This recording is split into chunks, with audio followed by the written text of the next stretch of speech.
কবে দেখা হবে?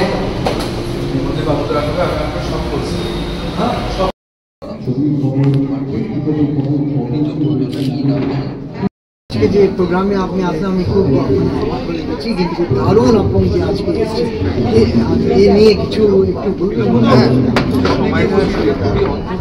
No doubt.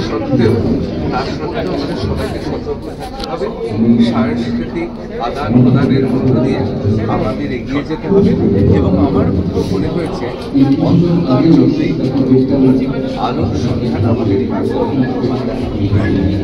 Thank you Bangla, senior journalist Bangla আমার অনেক দিনের প্রিয় মানুষ। তিনি সমস্ত জায়গায় কলকাতার যে কোনো অনুষ্ঠানে তাকে দেখতে পাওয়া যায়। চেনা সিনিয়র বাংলা সৌভাগ্য। আমি সাধনদাকে আন্তরিকভাবে ধন্যবাদ জানাবো।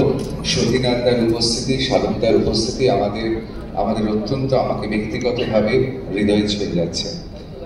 এখন হয়তো এই সময়টা এমন একটা সময় যেখানে ক্যালেন্ডারের নিয়ম অনুযায়ী সময়ের সিঁড়িতে আমাদের সবাইকে উপস্থিত হতে হয়েছে। কারণ বিষয়টা উত্তম কুমার, বিষয়টা বাঙালির, বিষয়টা আবহমান কালের বাঙালি। কিন্তু এর মধ্যেই সময়ের সিঁড়িতে, সময়ের সারণীতে এমন কিছু ঘটনা ঘটে যা হৃদয়ের মধ্যে, হৃদয়ের আকাশে হয়তো কালো মেঘ ঢেকে দেয়। আমার মনে হচ্ছে, আমি নিজেকেই প্রশ্ন করছিলাম, আজকে এই সময় সাধনদা ডেকেছেন, আমি এলাম কেন? এই সময় কি আমার এখানে থাকা উচিত? কিন্তু এটাও আবার ঠিক কথা, যখন গভীর অন্ধকার, চারিদিকে অসম্ভব হাহাকার, মানবতা যখন কাঁদছে, ঠিক সেই সময় দাঁড়িয়ে উত্তম কুমারের মতো মানুষ, তার সৃষ্টি, তার কাজ, আবহমান কালের বাঙালি সংস্কৃতিকে ধরে রাখার দায়িত্বটাও তো আমাদের। সেই কাজটাই সাধনধারা করছে। আজকে একটা সুন্দর স্বর্ণালী সন্ধ্যা, অসংখ্য গুণী মানুষ এখানে রয়েছে। আমি জানি যে এই মুহূর্তে গোটা বাংলা, গোটা দেশ, আমাদের সমাজ শোকাহত।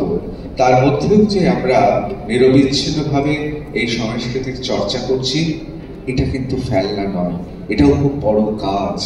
তার কারণ এইসব গান, সুরেলা কণ্ঠ এবং আমাদের এই সাংস্কৃতিক পরিচয় আবহমান কালের বাংলার পরিচয়।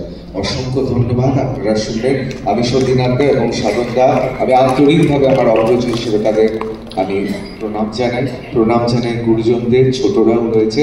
সবাই খুব ভালো থাকুন।